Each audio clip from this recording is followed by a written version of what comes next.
नेतृत्व सागर बंगल्यावर फडणवीसांना भेटण्यासाठी नेत्यांची रीक बघायला मिळते। मुख्यमंत्री पदासाठी फडणवीसांच्या नावावर शिक्कामोर्तब झाल्याची सूत्रांची माहिती आहे। फडणवीसांना शुभेच्छा देण्यासाठी भाजप नेत्यांची गर्दी आहे। अनेक महत्त्वाचे नेते सागर बंगल्यावर दाखल होत आहेत। हालचाली देखील सागर बंगल्यावर वाढल्या आहेत। सागर बंगल्यावरून आपले प्रतिनिधी विनायक डावरुंग आता आपल्यासोबत आहेत। विनायक, कोणकोणते महत्त्वाचे नेते येऊन गेले आहेत आणि आता उपस्थित आहेत? बरोबर आहे। कालपासून आपण जर पाहिलं तर सागर बंगल्यावरती देवेंद्र फडणवीस यांच्या भेटीसाठी अनेक नेते मंडळी जे आहेत ते येताना पाहायला मिळतात। आज सुद्धा आपण जर पाहिलं तर सागर बंगल्यावरती नेते मंडळांची रीक जी आहे ती लागलेली पाहायला मिळते।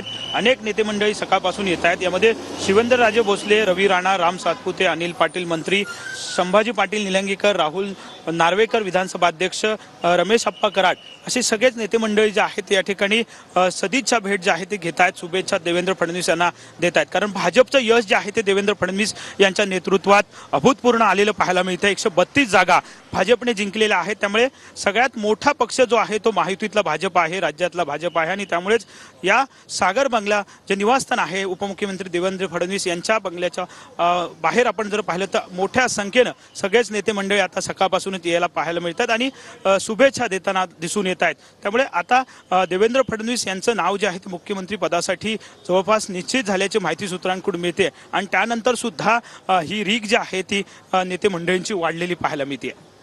ठीक आहे विनायक, धन्यवाद या माहितीबद्दल। तर मुख्यमंत्री पदासाठी देवेंद्र फडणवीस यांचं नाव निश्चित झाल्याची सूत्रांची माहिती आहे। सागर बंगल्यावर देवेंद्र फडणवीस यांना भेटण्यासाठी एका पाठोपाठ एक नेते दाखल होत आहेत पुष्पगुच्छ घेऊन। तर कोणकोणते नेते दाखल झाले आहेत सागर बंगल्यावर? शिवेंद्रराजे भोसले, रवी राणा, राम सातपुते, त्याचबरोबर अनिल पाटील, किशोर जोरगेवार, संभाजी पाटील निलंगेकर, राहुल नार्वेकर, रमेश अप्पा कराड,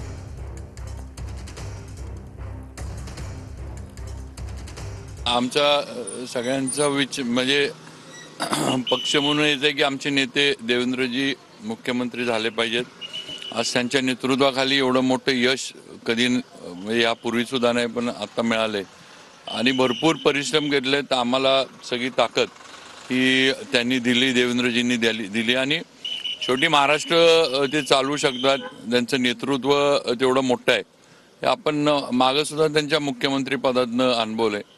त्यामुळं नक्कीच जो निर्णय म्हणजे देवेंद्रजींचा जर झाला ते मुख्यमंत्री व्हावेत अशी आमची सगळ्यांची भारतीय जनता पार्टीच्या कार्यकर्त्यांची इच्छा आहे।